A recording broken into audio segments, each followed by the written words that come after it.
Assalamualaikum warahmatullahi wabarakatuh.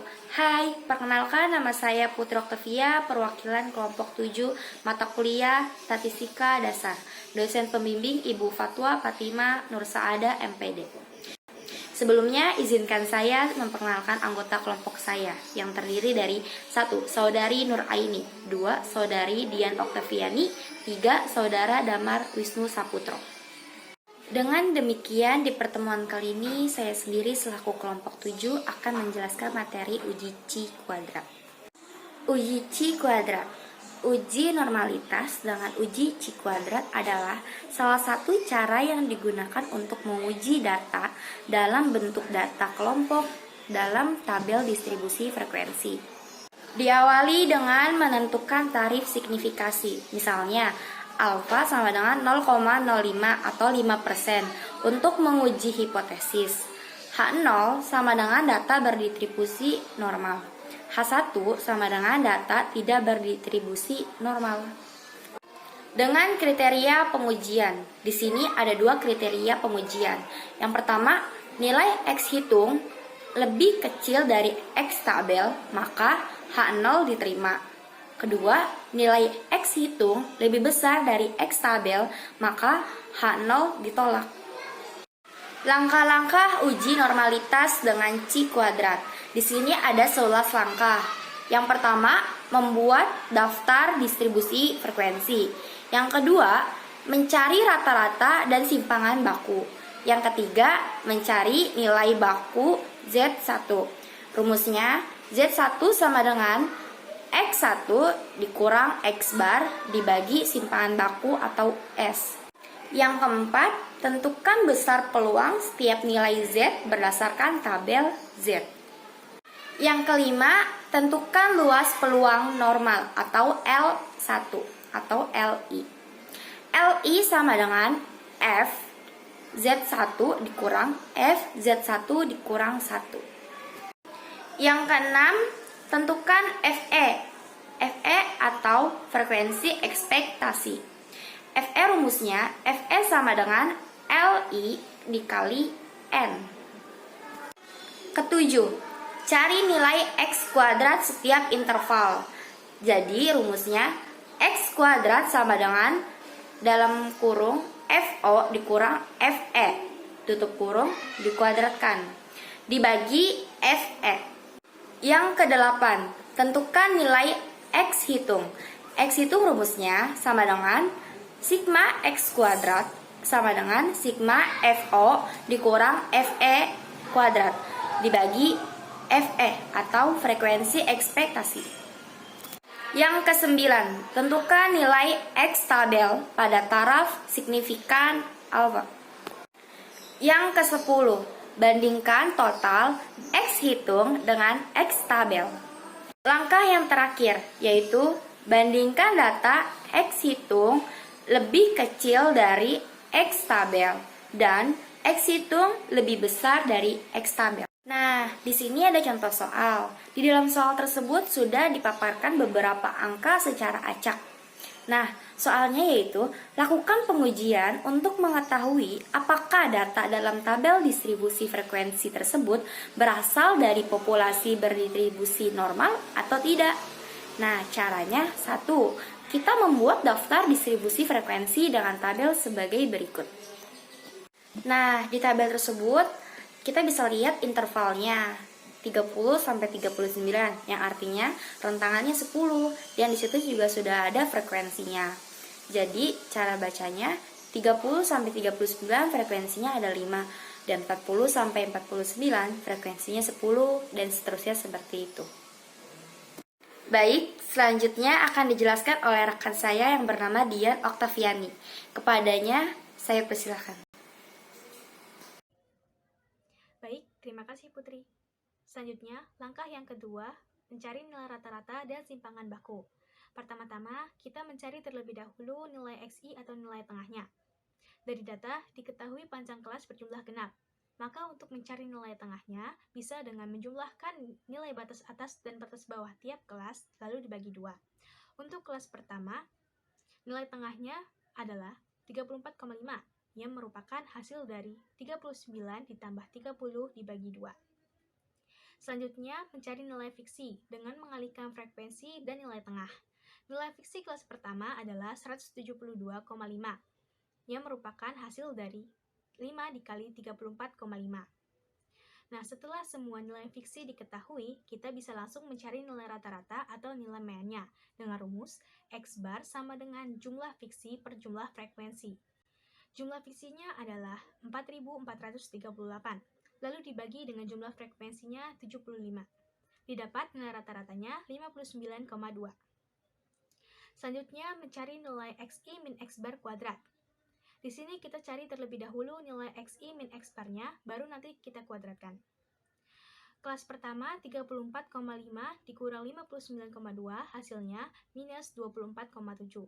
Lalu kita kuadratkan hasilnya menjadi 610,09.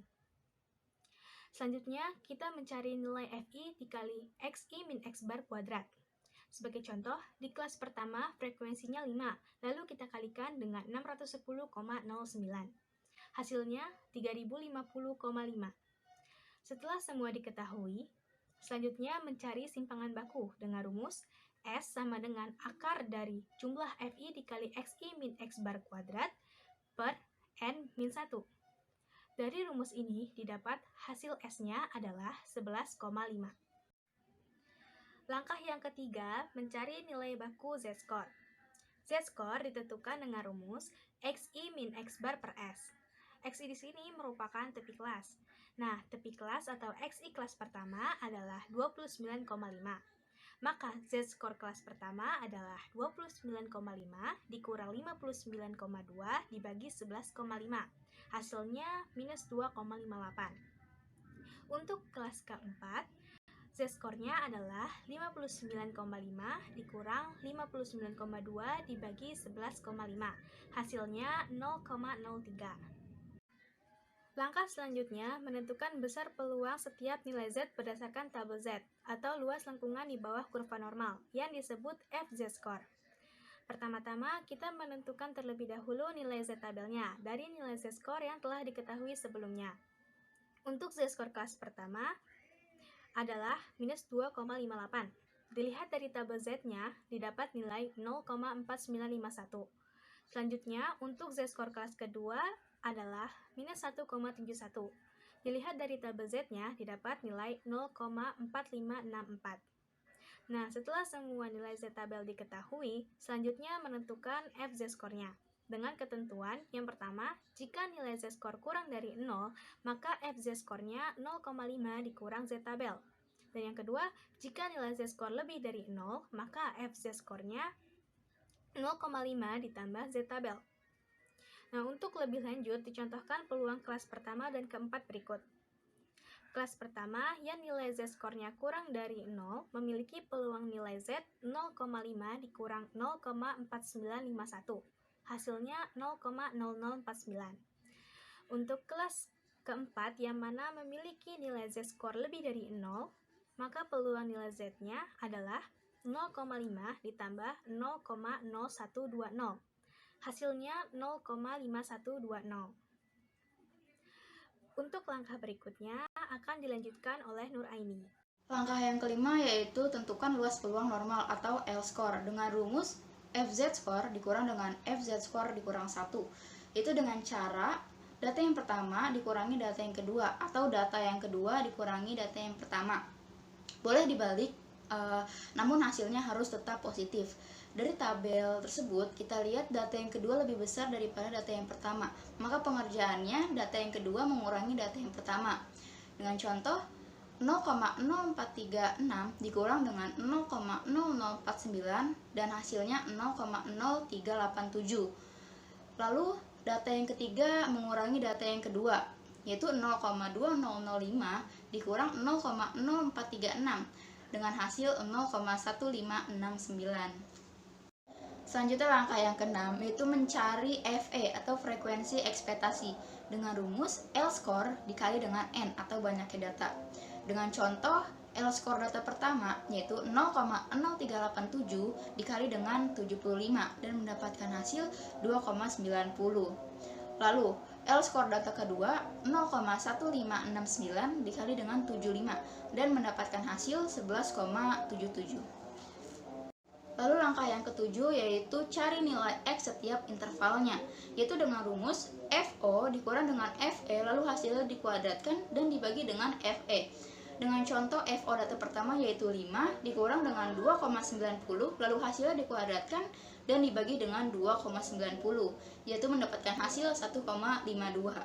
Selanjutnya langkah yang ke-8 yaitu tentukan nilai X hitung. Itu dengan cara menjumlahkan hasil X setiap interval yang sudah kita cari tadi, yaitu 1,52 ditambah 0,27 dan seterusnya sampai mendapatkan hasil 4,00. Untuk materi selanjutnya akan disampaikan oleh Damar Wisnu.